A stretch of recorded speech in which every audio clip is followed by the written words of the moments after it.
Ladies and gentlemen, welcome back to The Truth. I'm your host, the one you love the most, Niall Hassan, back with a brand new episode here in The Truth. Back once again with my boy AJ Ponciano. AJ, how are you doing here today? I'm doing great. How about yourself now? I'm doing great. As we talked about in the last show, we're still alive in some of our fantasy leagues. Hopefully, you guys are too. We've officially crossed that first week. And I always feel like, man, the first week is always just the worst week because I hate to lose in week one, especially if I'm a higher seed.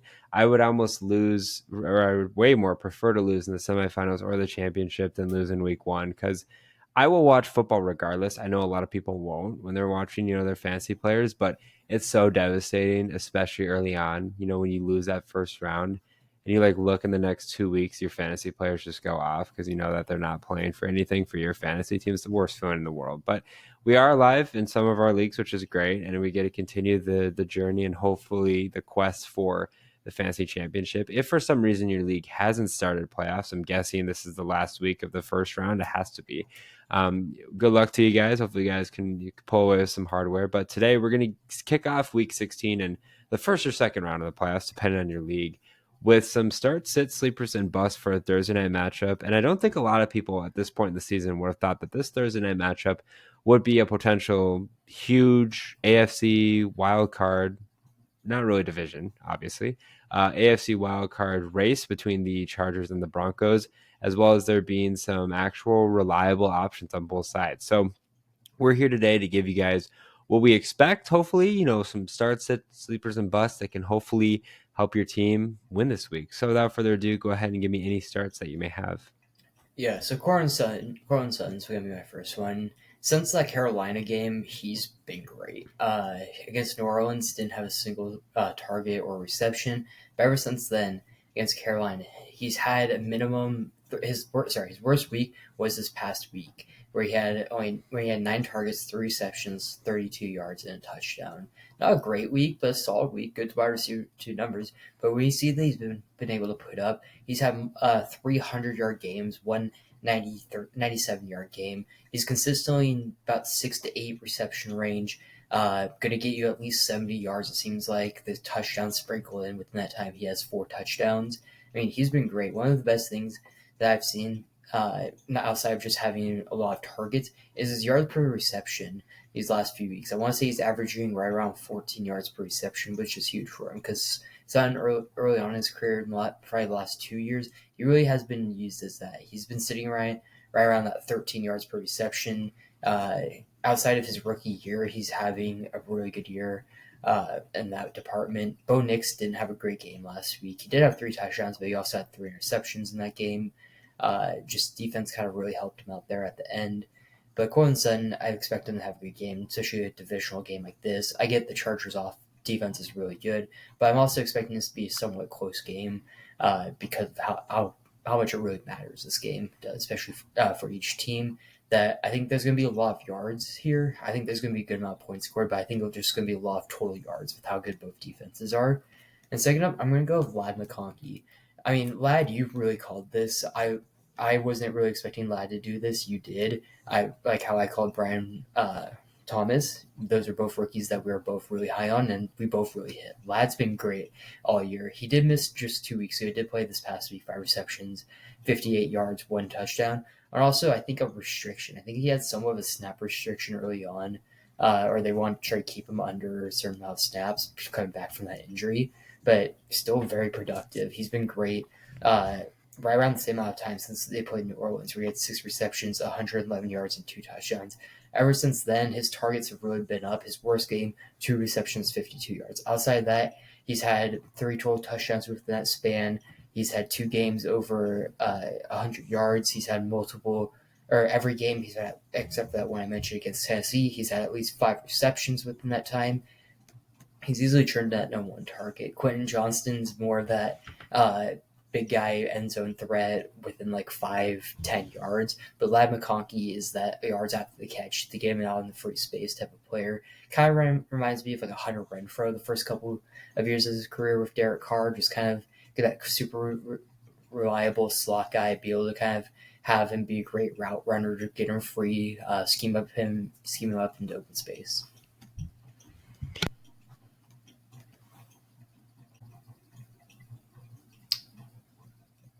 This whole time I've been muted, and you didn't Yeah, tell me. I tried to send a message. I didn't know if it was coming through on your side or just my AirPods. Well, I guess I'll redo everything that I just said. Okay, Hey, I this is sent a the message. issue. I sent a message. If you look at the chat, there should be a little notification saying that I sent a message. See, I wasn't even looking on the screen. I was looking at my ESPN screen. Okay, well, we're back. Sorry about that, guys. I am a bozo and just muted myself. I always mute myself when I'm not talking just because I'm better now, but my coughing this year has been insane. So let me just go ahead and repeat why I think Justin Herbert and Cortland Sutton are your must starts this week. First of all, Justin Herbert. Herbert the pervert, my guy. I love Herbert. I've always been a big fan of Herbert. I know a lot of people have been kind of down on him, especially as of late, just because he hasn't been performing to that extent that he was, in weeks 9 through weeks 11, even really week 12 for that matter. 8 points, 14 points, 14 points average, but I think it's a job done. I made note the fact that Justin Herbert only has 2 interceptions on the year, and he threw one of those last week. So besides week 2, from week 15, he had to throw an interception in between, obviously in addition to week 1. So he holds on to the ball, which is huge. And I feel like you're going to consistently get 14, 15 fantasy points, which isn't going to win you a fantasy week like Josh Allen would or Lamar Jackson would, but at least this is some consistency, which is something that you could always utilize and can always use moving forward. So I think that's going to be a big reason why Herbert and that offense are rolling. I also am not really keen about the running game, which we'll talk a little bit more about later. And secondly, I'm going to go with Cortland Sutton, as you mentioned. Cortland Sutton, obviously, I've been kind of preaching on him the last couple of weeks. I think Cortland Sutton's a dog. I think he's an absolute, unit. I think there's been times, especially as of late, where he's been really up and really down. I'm talking about like past couple of years. But really, he's been consistent. Last week, was a little bit down in the target share, 3 catches, 30 some yards, and a score. Obviously, Bo Nix just didn't have the best of games, which is going to impact, his ability to get his receivers going. But he was saved by that touchdown, which is huge. On top of that, he's been consistent the past couple of weeks, 16, 27, 14, 19, 23, 17. He really has been really consistent since week 8. And even before that, he was kind of hit or miss, but had some consistent games as well. So I would feel comfortable starting Cortland Sutton, even if he doesn't perform well. Just the fact that he's been playing hot really since week 8, Bo Nix, kind of around the time when Bo Nix started turning things around. He realized how important Cortland Sutton was to his game. I think that connection is going to continue, even though he had a little bit of scarcity with 12 fantasy points, got saved by a touchdown. I think his targets get back up to 8 or 9 and could really be poised for a 20-plus performance, which would be huge for the Broncos and huge for that wide receiver position. All right, well, what about any sits? I mean, Quentin Johnston, up to this point, one of the big things that I've seen about Quentin Johnston, like I've mentioned before, he's that touchdown threat, and if he doesn't really get a touchdown, he's not going to give you many big games. We've only seen him go for over 100 one time, 4 receptions, 118 yards, 1 touchdown. One of the other things is last time he faced Denver, he did have 3 receptions on 4 targets, but that was only for 22 yards. He was not effective at all. And one big thing I've just noticed, he has 8 touchdowns this year to 34 receptions. That means a quarter of his receptions essentially are touchdowns. That's bad. I mean, unless if he had like 30 touchdowns, that's bad in any type of way. He has not been good. He's been a touchdown merchant. He's having a better year. He has only 4 less receptions than he did last year. 28 more yards and a few less gains with his time, and also he has 6 more touchdowns. But I think one of the big things, this past defense has been great. I know they got torched 2 weeks ago. I want to say it's now maybe it's 3 weeks ago by the Browns. But that's a completely different type of offense. That's an air raid offense with Jameis Winston back there. With having Justin Herbert, it's a little bit different. Guy who doesn't really put the ball in harm's way. In that game, Jameis Winston, I want to say, threw 2 or 3 interceptions. I want to say 2 of them were pick sixes in that game. I mean, that's not the type of quarterback that Justin Herbert is. This is going to be underneath game. One of the other things about Quentin Johnston with having 30 receptions, 22 yards, that's also when Ladd McConkey wasn't who we know Ladd McConkey to be right now. I want to say that was the week before when they played Denver, was the week before they went over and played the Saints, and that's when Ladd really broke out.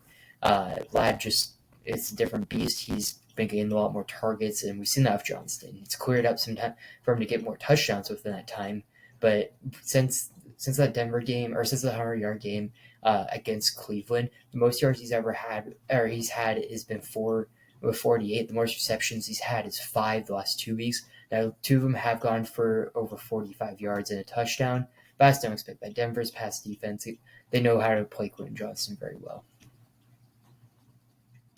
So for me on the sits, I know I talked highly of Cortland Sutton, but I am going to talk a little bit down about Bo Nix. I had to wait the one game he wasn't the peak Bo Nix that we've been seeing to kind of wrap on the Bo Nix train. But it's really been, a combination of the past 2 weeks that he's played. Obviously, they had a bye. Okay, for a second I got scared that I didn't unmute myself. But they obviously had the bye in week 14.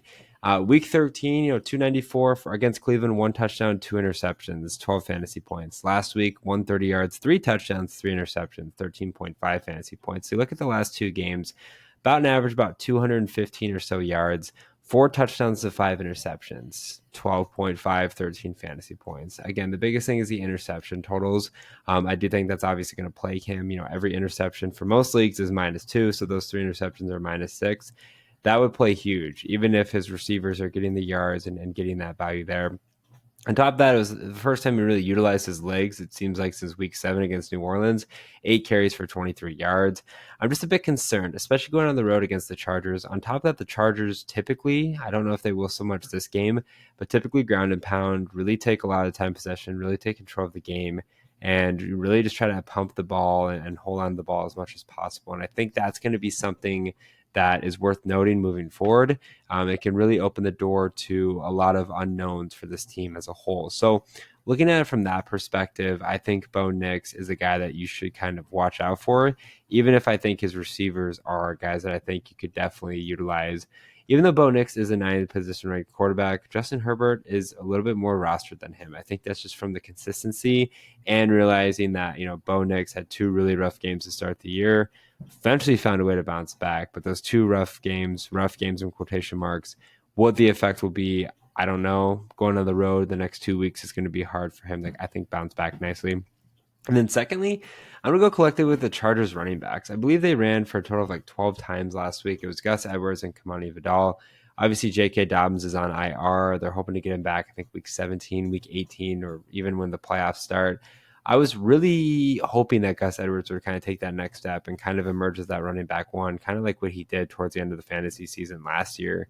He just really hasn't done that. And Kamani Vidal didn't do much as well. And I think it was just the reluctancy to trust those running backs. And I think it was a mistake from the Chargers. I really do, because Justin Herbert, Ladd McConkey, this passing game is opened up by the effectiveness and efficientness of this running game, with guys like Dobbins and Edwards, even though they've seemed like they've been injured on different times.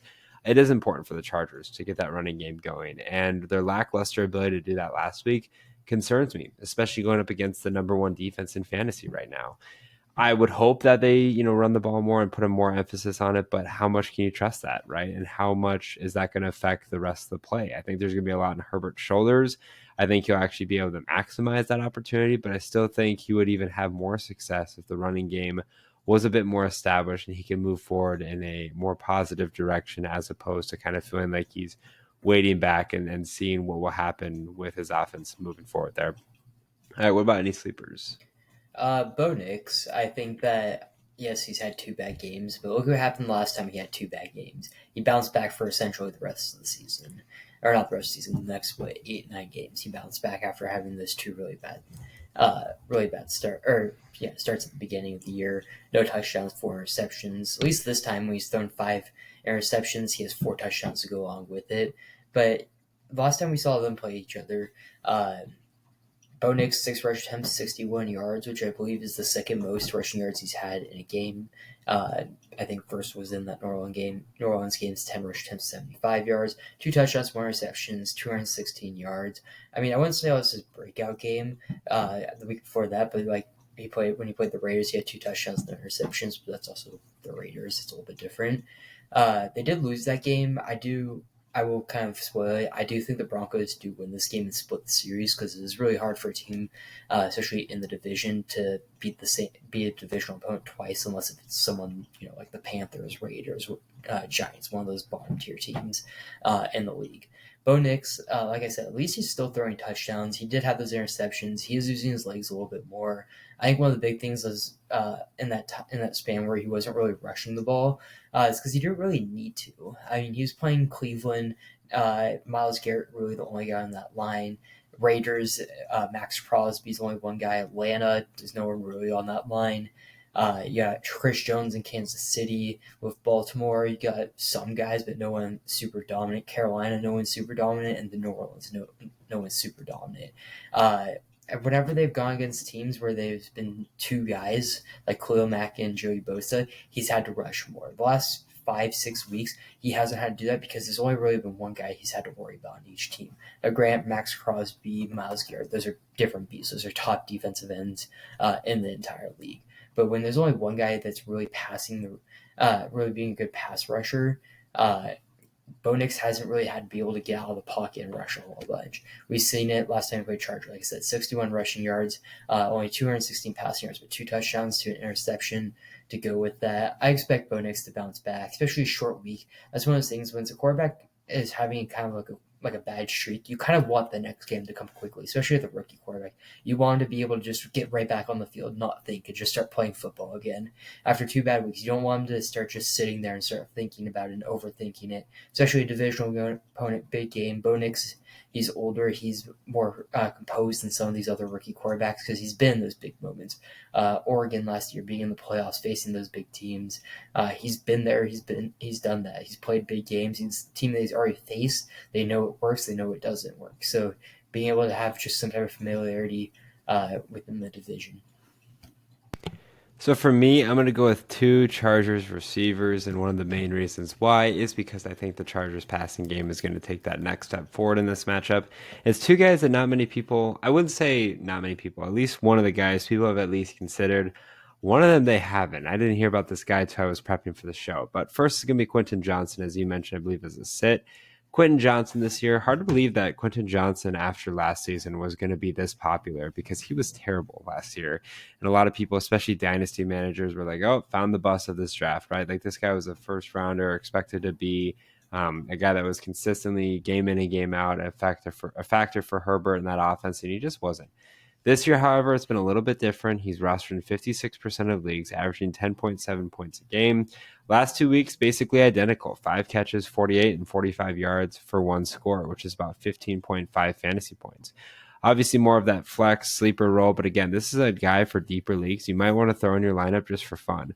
On top of that, this year, he's actually came away with 8 touchdowns, 34 catches, 459 yards to complement that. He's a guy that could be a deep sleeper option, especially if this passing attack is really focused on, moving the football efficiently. Because Lad's obviously going to get his receptions. He's obviously going to have success, but he can't get all of them. And especially against some of those corners like Surtain and some of those other defensive backs that the Broncos have that has made their defense so good, they're going to be kind of on him. And I think some other guys are going to step up to the plate and have success. And Quentin Johnson could be one of those guys.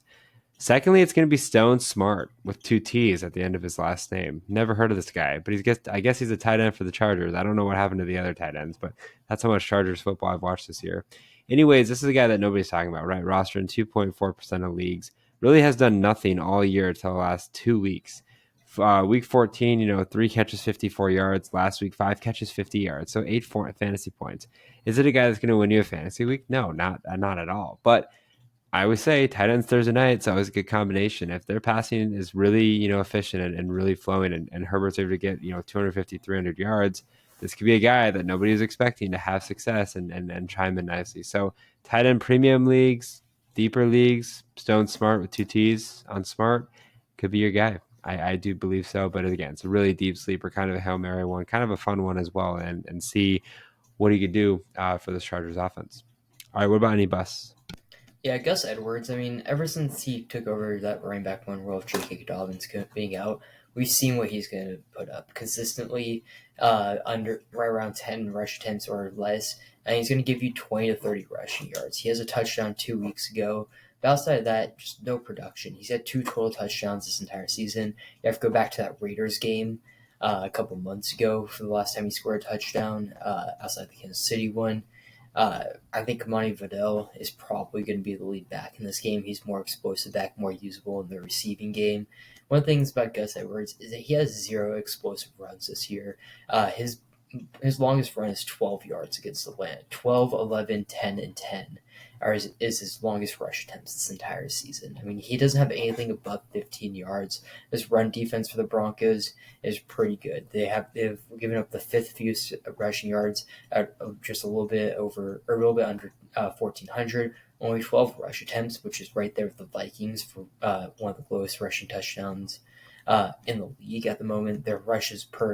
Uh, their yards per attempt is below 4 at 3.9. I mean, they've been great against the ground game all year. And Kamai Vidal, he's younger, he's less proven than Gus Edwards, but honestly, Gus Edwards doesn't give you much production. I think Kamai really takes over in that RB room, especially like I said, because of that receiving threat coming out of the backfield, being that safety blanket for Justin Herbert. I think it's going to be very needed in this game. I guess it was zero receiving ability. He has 2 receptions all year on 3 targets. I mean, just not great. Fidel's younger. I think they're going to want to try him out. I think they will go draft another running back this year. But these last couple of weeks for Vidal, outside of it just being contending for that wild card spot, this is kind of like a time to prove himself for next year. So for me, my only bust is going to be a collective unit once again, and it's going to be the Broncos running backs. I just don't trust it. And I tried watching, well, I was watching the Broncos game, specifically the running backs, just because I was going against Jaleel McLaughlin in one of the leagues. But looking at it, it was just so hard to watch because I knew that the running backs were not going to be very self-sufficient on their own. On top of that, obviously the game itself wasn't tremendous for the Broncos offense, but running, attack. Bo Nix was their leading rusher, 8 carries, 23 yards. Jaleel McLaughlin, 7 for 21. Javonte, 6 for 15. Estimate 5 for 13. Like that's 18 rushes by running backs by committee. And I think Sean Payton just loves to do this. I really do, especially with Denver. And don't get me wrong, it's working. Okay. It's working for Denver. They're 9-5. Sean Payton's done a really good job of that offense. But it's just not going to help you for fantasy. It's not going to. And whether you try McLaughlin, whether you try Javonte, like it's not worth it because you're going to be mad and it's just not going to be to the level that you're expecting. So I think collectively, unless somebody solidifies themselves this week, which I don't even think will happen, even if it does, I'm not going to do it. That's when I would consider starting a Javonte or Jaleel if they get, 16, 17 carries for the 80 some yards and a score. I just don't see it happening. And until it does, I'm just going to try to avoid them as possible. Even if their running attack is good, maybe they all get 50 yards. That's 150 rushing yards. That's sometimes more than most teams get every game. So just not worth it. There's no definitive running back, and maybe that's what is making the Broncos successful, and why Sean Payton's able to utilize a running back by committee, even though he had Kamara, who he used a good chunk. He used some other running backs, as a Saints fan. It's just kind of how Sean Payton rolls and kind of goes with what works. And this is working for the Broncos right now. So if it ain't broke, they'll fix it. I don't think Sean Payton's going to fix it anytime soon. Thank you guys for listening to another episode here on The Truth. If you guys did enjoy it, make sure you follow The Truth on Twitter at TheTruthAs1 to stay up to date with the latest information regarding The Truth, including podcast dates, podcast uploads, and other important information you don't want to miss. Make sure you guys also follow The Truth on Instagram and TikTok at the.tt.truth. Are you looking to find a drink that offers peak hydration, raises your energy levels, speeds up your recovery, and keeps your mind sharply focused in memory? Look no further than Acid Rainwater. I'm excited to partner with Blood and Sports AZ and Acid Rainwater, which focuses on peak hydration and productivity, while also maintaining ecosystem-friendly product. Use code HESSON15, that's HESSON15 for 15% off every purchase. As always, I'm your host, the one you love the most, Niall Hesson, joined once again by AJ Ponciano. Take care and good night.